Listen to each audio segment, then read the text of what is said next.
সুপ্রিয় শিক্ষার্থী, আসসালামু আলাইকুম। সবাই কেমন আছো?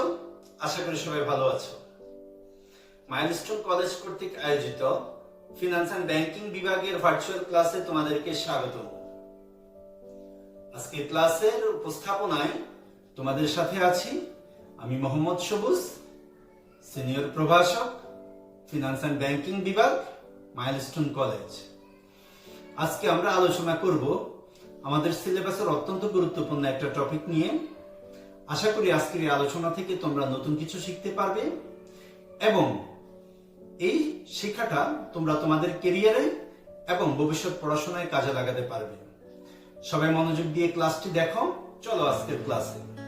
আমাদের আজকের আলোচ্য বিষয় আমাদের পাঠ্যপুস্তকের ত্রয়োদশ অধ্যায় কেন্দ্রীয় ব্যাংক, সৃজনশীল প্রশ্নের সমাধান। আমাদের বিগত ক্লাসগুলোতে আমরা কেন্দ্রীয় ব্যাংক চ্যাপ্টার সম্পর্কে বিস্তারিত আলোচনা করেছি। আজকে আমরা কেন্দ্রীয় ব্যাংকের সৃজনশীল প্রশ্ন সমাধান করব। আমার বিশ্বাস এতে তোমরা উপকৃত হবে। প্রথমে আমরা উদ্দীপকটা দেখে নিই। আমাদের প্রথম উদ্দীপকে বলা হয়েছে, নবম শ্রেণীর ছাত্র রিয়াদ তার ব্যাংকার ভাই হাবিবকে প্রশ্ন করল, ভাইয়া, আমরা লেনদেনের জন্য যে টাকা ব্যবহার করি তা কে সরবরাহ করে? আবিদ বলল, মুদ্রার প্রচলনের দায়িত্ব একটি বিশেষ প্রতিষ্ঠানের। এই প্রতিষ্ঠানটি সম্পূর্ণভাবে নিরপেক্ষ থাকে, প্রয়োজনে সরকারকে ঋণ দেয়। শুধু তাই নয়, প্রতিষ্ঠানটি সরকারের আর্থিক নীতি বাস্তবায়নেও গুরুত্বপূর্ণ ভূমিকা পালন করে। তো এই ছিল আমাদের উদ্দীপক। এবার আমরা দেখি এই উদ্দীপকের আলোকে প্রশ্নগুলো কি কি আছে। প্রথমে বলা হয়েছে, বাংলাদেশের কেন্দ্রীয় ব্যাংকের নাম কি? খ নম্বরে বলা হয়েছে, নিকাশঘর বলতে কি বোঝায়? গতে বলা হয়েছে, আবিদ কোন ধরনের প্রতিষ্ঠানের কথা বলেছে, তার বৈশিষ্ট্য বর্ণনা করো। ঘতে বলা হয়েছে, উদ্দীপকে উক্ত প্রতিষ্ঠানটি সরকারের পক্ষে যেসব কাজ করে তা ব্যাখ্যা করো। তো চলো আমরা এই সৃজনশীল প্রশ্নটি সমাধান করি। কতেই বলা হয়েছে, বাংলাদেশের কেন্দ্রীয় ব্যাংকের নাম কি? আমার বিশ্বাস তোমরা 100% এই প্রশ্নের উত্তর জানো। বাংলাদেশের কেন্দ্রীয় ব্যাংকের নাম বাংলাদেশ ব্যাংক। এবার আমরা খতে যাই। খতে বলা হয়েছে, নিকাশঘর বলতে কি বোঝায়? উত্তর, যে স্থানে কেন্দ্রীয় ব্যাংকের উপস্থিতিতে তালিকাভুক্ত বাণিজ্যিক ব্যাংকসমূহ নিজেদের মধ্যে আন্তঃব্যাংকিং লেনদেন নিষ্পত্তি করে তাকে নিকাশঘর বলে। এটা আমরা জ্ঞানে লিখব। এবার অনুধাবন আমরা কি লিখব সেটা মনোযোগ দিয়ে দেখে নাও। প্রতিদিন গ্রাহকের হিসাবে প্রচুর পরিমাণে চেক, ব্যাংক ড্রাফট অর্থ সংগ্রহের উদ্দেশ্যে জমা পড়ে। এর ফলে আন্তঃব্যাংকিং দেনা পাওনার উদ্ভব হয়। নিকাশঘরের কাজ হলো এমন একটি পদ্ধতি বা ব্যবস্থা তৈরি করা যাতে ব্যাংকগুলোর সকল দেনা পাওনা প্রতিনিয়ত সহজেই নিষ্পত্তি করতে পারে। তো এই দুটা প্রশ্ন আমরা এভাবে সাজাবো, এতে আমরা ভালো মার্কস পাবো ইনশাল্লাহ। এবার আমরা গতে যাই। গতে বলা হয়েছে, আবিদ কোন ধরনের প্রতিষ্ঠানের কথা বলেছে, তার বৈশিষ্ট্য বর্ণনা করো। তাহলে উদ্দীপকে আবিদ দেশের প্রধান আর্থিক প্রতিষ্ঠান কেন্দ্রীয় ব্যাংকের কথা বলা হয়েছে। আমরা উদ্দীপকটা একটু ভালো করে পড়লেই দেখব সেখানে দেশের প্রধান আর্থিক প্রতিষ্ঠানের কথা বলা হয়েছে, যেটা সরকারের মালিকানায় থাকে এবং সরকারকে সহযোগিতা করে। তাহলে এ থেকে আমরা বুঝতে পারছি যে উদ্দীপকে আবিদ দেশের প্রধান আর্থিক প্রতিষ্ঠান কেন্দ্রীয় ব্যাংকের কথা বলেছে। এ পর্যায়ে আমরা কেন্দ্রীয় ব্যাংকের সংজ্ঞা লিখব। জনস্বার্থে সরকারি মালিকানায় গঠিত যে ব্যাংক নোটমুদ্রার প্রচলন করে, ঋণ নিয়ন্ত্রণ করে, অন্যান্য ব্যাংকের ব্যাংকার ও সরকারের ব্যাংক হিসেবে কাজ করে তাকে কেন্দ্রীয় ব্যাংক বলে। এবার আমরা ব্যাখ্যা আসব। উদ্দীপকে জনাব আবিদ একজন ব্যাংকার। তার ছোট ভাই রিয়াদের প্রশ্নের উত্তরে তিনি বলেন, কেন্দ্রীয় ব্যাংক হলো দেশের প্রধান ব্যাংক। নোটমুদ্রার প্রচলন সহ দেশের সামগ্রিক অর্থনৈতিক কল্যাণ সাধন করা এই ব্যাংকের উদ্দেশ্য। এই ব্যাংক সরকারি মালিকানায় নিয়ন্ত্রণাধীন। মুদ্রাবাজার গঠন ও পরিচালনার একচ্ছত্র অধিকার এই ব্যাংকের। এই ব্যাংক দেশের অন্যান্য ব্যাংকের ব্যাংক ও নিয়ন্ত্রক, বৈদেশিক বিনিময় এর নিয়ন্ত্রক ও ঋণের শেষ আশ্রয়স্থল হিসেবে কাজ করে। এই ব্যাংক দেশের স্বার্থে সরকারের উপদেষ্টা ও পরামর্শদাতা হিসেবেও কাজ করে। তাই কেন্দ্রীয় ব্যাংককে অর্থনীতির মূল কেন্দ্র বলা হয়। তো এই প্রশ্নের উত্তরটা যদি আমরা এতটুকু লিখি তাতে আমরা পুরো নাম্বার পাবো ইনশাল্লাহ, এতে কোনো সন্দেহ নেই। যদিও প্রশ্নের উত্তরটা একটু ছোট মনে হচ্ছে, কিন্তু তোমরা লিখলে এই উত্তরটাই হয়তো 2 পৃষ্ঠা হয়ে যাবে। তোমরা এভাবেই লিখবে, তাহলে তোমরা ভালো নাম্বার পাবে ইনশাল্লাহ। তো চলো আমরা পরের প্রশ্নে যাই। পরের প্রশ্নে কি বলা হয়েছে? পরের প্রশ্নে বলা হয়েছে উদ্দীপকে উক্ত প্রতিষ্ঠানটি সরকারের পক্ষে যেসব কাজ করে তা ব্যাখ্যা করো। তাহলে আমরা ইতিমধ্যে জেনেছি যে উদ্দীপকে যে প্রতিষ্ঠানটির কথা বলা হয়েছে এটি হলো দেশের প্রধান আর্থিক প্রতিষ্ঠান কেন্দ্রীয় ব্যাংক। তাহলে সরকারি মালিকানায় গঠিত হয়ে কেন্দ্রীয় ব্যাংক সরকারের নিয়ন্ত্রণে পরিচালিত হয় বলে এই ব্যাংক সরকারের ব্যাংকার, প্রতিনিধি ও উপদেষ্টা হিসেবে কাজ করে। কেন্দ্রীয় ব্যাংক প্রতিষ্ঠার মূল উদ্দেশ্য জনকল্যাণ, অর্থাৎ সরকার জনকল্যাণের উদ্দেশ্যেই মূলত কেন্দ্রীয় ব্যাংক গঠন করেছে। এই ব্যাংক সরকার কর্তৃক নিয়ন্ত্রিত ও পরিচালিত হয়। সরকারের নিয়ন্ত্রণাধীন বলে এই ব্যাংক বিভিন্ন উন্নয়নমূলক কর্মকাণ্ড সরকারের ব্যাংকার, প্রতিনিধি ও উপদেষ্টা হিসেবে কাজ করে। উদ্দীপকে কেন্দ্রীয় ব্যাংক সরকারের ব্যাংক হিসেবে কাজ করে। কেন্দ্রীয় ব্যাংক সরকারের অর্থ জমা রাখে, প্রয়োজনে সরকারকে ঋণ প্রদান করে, সরকারি বিভিন্ন ব্যয় পরিশোধ করে এবং কোনো পারিশ্রমিক ব্যতীত সরকারের যাবতীয় আর্থিক কার্য সম্পাদন করে। আবার সরকারের প্রতিনিধি হিসেবে কাজ করে, দেশ বিদেশে দেনা পাওনা নিষ্পত্তি ও আন্তর্জাতিক চুক্তি সম্পাদন করে, বিভিন্ন অর্থনৈতিক বিষয়ে সরকারকে পরামর্শ প্রদান করে, সরকারকে সহায়তা করে থাকে।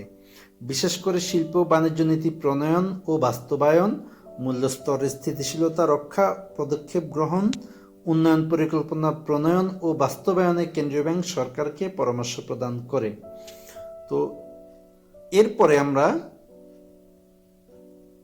পরের অংশে ব্যাখ্যা করব যে উপরোক্ত আলোচনা থেকে প্রতীয়মান হয় যে কেন্দ্রীয় ব্যাংক সর্বত্রই সরকারের ব্যাংকার, প্রতিনিধি ও উপদেষ্টা হিসেবে কাজ সম্পাদন করে, কারণ সরকারের যাবতীয় কার্যক্রম সম্পাদনের দায়িত্ব এককভাবে কেন্দ্রীয় ব্যাংকের উপর ন্যস্ত থাকে। তোমরা যদি ঘ নং প্রশ্নের উত্তরটা খেয়াল করো, আমরা এই ঘ নং প্রশ্নের উত্তরকে 4টা অংশে সাজিয়েছি, কেননা এই প্রশ্নটির নাম্বার হলো 4। এই 4 নাম্বারের জন্য সাধারণত সৃজনশীল প্রশ্নের 4টি অংশে উত্তর দিতে হয়। যদি কোনো সৃজনশীল প্রশ্নের 4টা অংশ করা না যায় সেটা ব্যতিক্রম, তবে আমরা যে সৃজনশীল প্রশ্নটা এখানে আলোচনা করেছি সেখানে গয়ের উত্তর 3টা অংশ আলাদা করে উত্তর করতে পারবে, এতে তুমি 3-এ 3 পাবে। আর ঘতে যদি তুমি 4টা অংশ আলাদা করে আনসার করো তাহলে অবশ্যই তুমি 4-এ 4 পাবে ইনশাল্লাহ, এক্সামিনার তোমাকে নাম্বার দেবে। তো আমরা একটা সৃজনশীল প্রশ্ন সমাধান করেছি, চলো আমরা আরেকটা সৃজনশীল প্রশ্ন সমাধান করি। তো এখানে উদ্দীপকটা দেখে নাও। জনতা ব্যাংক লিমিটেড একটি সুপ্রতিষ্ঠিত বাণিজ্যিক ব্যাংক। ঈদুল আজহার 3 দিন আগে প্রচুর অর্থের চাহিদা দেখা দেয়ায় ব্যাংকে নগদ অর্থের অভাবে গ্রাহকের অর্থ পরিশোধে অসমর্থ হয়ে পড়ে। এমত অবস্থায় তারা সুনাম রক্ষার্থে অর্থ সংগ্রহের জন্য সরকারের দায়িত্বপ্রাপ্ত ব্যাংকের শরণাপন্ন হয়। তো এই উদ্দীপকের আলোকে প্রশ্নগুলো হলো: ক নং প্রশ্ন, কেন্দ্রীয় ব্যাংকের সর্বোচ্চ পদ কোনটি? খ নং প্রশ্ন, কেন্দ্রীয় ব্যাংককে ব্যাংকসমূহের ব্যাংকার বলা হয় কেন? গ নং প্রশ্ন, জনতা ব্যাংক কি কারণে অর্থ পরিশোধে অসমর্থ হয়, ব্যাখ্যা করো। ঘ নং প্রশ্ন, কেন্দ্রীয় ব্যাংক ঋণের শেষ আশ্রয়স্থল উদ্দীপকের আলোকে মূল্যায়ন করো। তো চলো আমরা এই প্রশ্নটিও সমাধান করে নেই। ক নং প্রশ্নে বলা হয়েছে কেন্দ্রীয় ব্যাংকের সর্বোচ্চ পদ কোনটি? উত্তর, কেন্দ্রীয় ব্যাংকের সর্বোচ্চ পদ হলো গভর্নর। এটা তোমরা সবাই জানো, খুবই সহজ প্রশ্ন। খতে বলা হয়েছে কেন্দ্রীয় ব্যাংককে ব্যাংকসমূহের ব্যাংকার বলা হয় কেন? আমরা এর উত্তরে বলবো, একটি সাধারণ ব্যাংক তার গ্রাহকের পক্ষে যে কাজ করে কেন্দ্রীয় ব্যাংক তালিকাভুক্ত ব্যাংকগুলোর পক্ষে একই ধরনের কাজ করে বিধায় কেন্দ্রীয় ব্যাংকের সকল ব্যাংকের ব্যাংকার বলে। এরপর আমরা অনুধাবনের অংশে লিখব যে কেন্দ্রীয় ব্যাংক সকল তালিকাভুক্ত ব্যাংকের আমানতের একটি অংশ নিজের কাছে গচ্ছিত রাখে এবং তাদের নামে চলতি হিসাব পরিচালনা করে।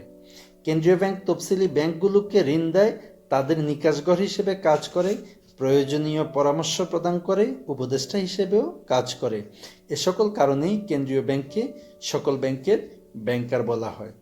তো আমরা খ নং প্রশ্ন অনুধাবন প্রশ্ন এভাবে সাজাবো, তাহলে ইনশাল্লাহ আমরা থিওরিটিক্যাল প্রশ্ন 2-এ 2 পেয়ে যাব। তো চলো দেখে আমরা ঘ নং প্রশ্ন কি ছিল এবং তার উত্তর কি। জনতা ব্যাংক কি কারণে অর্থ পরিশোধে অসমর্থ হয়, ব্যাখ্যা করো। এটা আমাদের প্রশ্ন ছিল। তা আমরা যদি উদ্দীপকে দেখি যে তারা বেশি অর্থ বিনিয়োগ করেছে, এই কারণে তারা গ্রাহকের চেকের অর্থ পরিশোধ করতে পারছে না। আমাদের এখানে হাইলাইট করতে হবে গ্রাহকের চেকের অর্থ পরিশোধ করতে পারছে না। তাহলে আমরা বলবো উদ্দীপকে জনতা ব্যাংক তারল্য নীতি অনুসরণ না করার দরুন অর্থ পরিশোধে অসমর্থ হয়েছে। এরপর আমরা তারল্য নীতির ব্যাখ্যাটা দেব বা সংজ্ঞাটা দেব। যে পরিমাণ অর্থ নগদে সংরক্ষণ করলে একটি ব্যাংক তার গ্রাহকের উত্থাপিত চেকের অর্থ পরিশোধের পাশাপাশি সর্বোচ্চ পরিমাণ বিনিয়োগ ও মুনাফা অর্জন করতে পারে, ওই পরিমাণ অর্থ নগদে সংরক্ষণ করার নীতিকে তারল্য নীতি বলে। এ হলো আমাদের তারল্য নীতি। এবার আমরা উদ্দীপকের আলোকে এই বিষয়টা ব্যাখ্যা করব যে কেন আমরা বলেছি তারা তারল্য নীতি না মানায় গ্রাহকের অর্থ পরিশোধ করতে পারেনি। এবার আমরা ব্যাখ্যা যাব। উদ্দীপকে জনতা ব্যাংক একটি সুপ্রতিষ্ঠিত বাণিজ্যিক ব্যাংক। ব্যাংকটি অধিক মুনাফার আশায় অধিক পরিমাণ অর্থ বিনিয়োগ করেছে, তাই ব্যাংকের তরল সম্পদ নির্দিষ্ট পরিমাণের সংরক্ষিত ছিল না। উদ্দীপকে ঈদুল আজহার 3 দিন আগে গ্রাহকের অর্থের চাহিদা বেড়ে যায়, এমত অবস্থায় নগদ টাকা না থাকায় ব্যাংকটি তার গ্রাহকের অর্থ পরিশোধ করতে পারেনি। যেহেতু ব্যাংকটি তার গ্রাহকের চেকের অর্থ পরিশোধ করতে পারেনি, তাই আমরা বলতে পারি জনতা ব্যাংক তারল্য নীতি অনুসরণ না করায় অর্থ পরিশোধে ব্যর্থ হয়েছে। তো তোমরা জানো যে তারল্য নীতি হলো এমন একটা নীতি যেখানে ব্যাংক সর্বোচ্চ পরিমাণ বিনিয়োগ করবে, মুনাফা অর্জন করবে, কিন্তু গ্রাহকের কোনো চেক ডিজনার হবে না।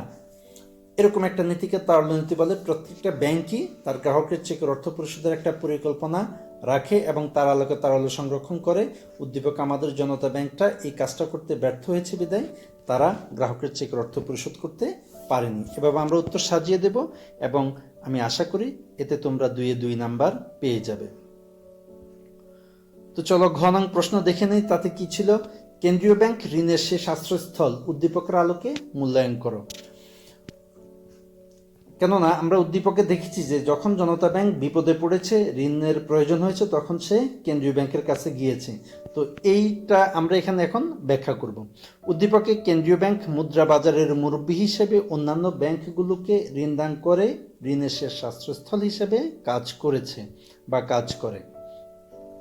এখানে আমরা কেন্দ্রীয় ব্যাংকের সংজ্ঞাটা একটু দিয়ে নেব। অনুধাবনের অংশে জনস্বার্থে সরকারি মালিকানায় গঠিত যে ব্যাংক নোটমুদ্রার প্রচলন করে, ঋণ নিয়ন্ত্রণ করে, অন্যান্য ব্যাংকের ব্যাংকার ও সরকারের ব্যাংক হিসেবে কাজ করে, তাকে কেন্দ্রীয় ব্যাংক বলে। এবার আমরা প্রয়োগের অংশে কেন্দ্রীয় ব্যাংকের সাথে তালিকাভুক্ত ব্যাংকের কি সম্পর্ক বা বাণিজ্যিক ব্যাংকের কি সম্পর্ক সেটা একটু হাইলাইট করার চেষ্টা করব। তালিকাভুক্ত ব্যাংকসমূহ যখন তারল্য সংকটে পড়ে, কোনো উৎস থেকে প্রয়োজনীয় আমানত সংগ্রহে ব্যর্থ হয়, কেন্দ্রীয় ব্যাংক মুদ্রা বাজারের অভিভাবক ও দেশের অর্থনীতির সর্বোচ্চ দায়িত্বশীল সংস্থা হিসেবে তালিকাভুক্ত ব্যাংককে ঋণ সরবরাহে এগিয়ে আসে। এরূপ ভূমিকার জন্য কেন্দ্রীয় ব্যাংককে ঋণের শেষ আশ্রয়স্থল বলা হয়। উদ্দীপকে জনতা ব্যাংক লিমিটেড একটি বাণিজ্যিক ব্যাংক। জন্মলগ্ন থেকেই ব্যাংকটি অত্যন্ত সুনামের সাথে ব্যাংকিং কার্যক্রম পরিচালনা করে আসছে। ঈদুল আজহার সময় গ্রাহকের নগদ অর্থের প্রয়োজনে ব্যাংক থেকে অর্থ উত্তোলন করতে গেলে জনতা ব্যাংক গ্রাহকের অর্থ পরিশোধে ব্যর্থ হয়, তাই ব্যাংকটি তার সুনাম অক্ষুণ্ণ রাখার জন্য কেন্দ্রীয় ব্যাংকের শরণাপন্ন হয়। কারণ কেন্দ্রীয় ব্যাংক মুদ্রা বাজারের অভিভাবক হিসেবে তালিকাভুক্ত ব্যাংক আর্থিক সংকটে পড়লে ঋণ প্রদান করে, যে কারণে কেন্দ্রীয় ব্যাংক ঋণের শেষ আশ্রয়স্থল। এবার আমরা কনক্লুশন আসব, অর্থাৎ উচ্চতর দক্ষতার যে অংশটুকু সেটা আমরা এখানে ব্যাখ্যা করব। তাই বলা যায় জনতা ব্যাংক আর্থিক সংকটে ঋণ প্রদান করে উক্ত ব্যাংকের আর্থিক সংকট সমাধানে কেন্দ্রীয় ব্যাংক ঋণের শেষ আশ্রয়স্থল হিসেবে ভূমিকা পালন করেছে। তো এই ছিল আমাদের উত্তর। আশা করি তোমরা উত্তরটা ভালোভাবে বুঝতে পেরেছ।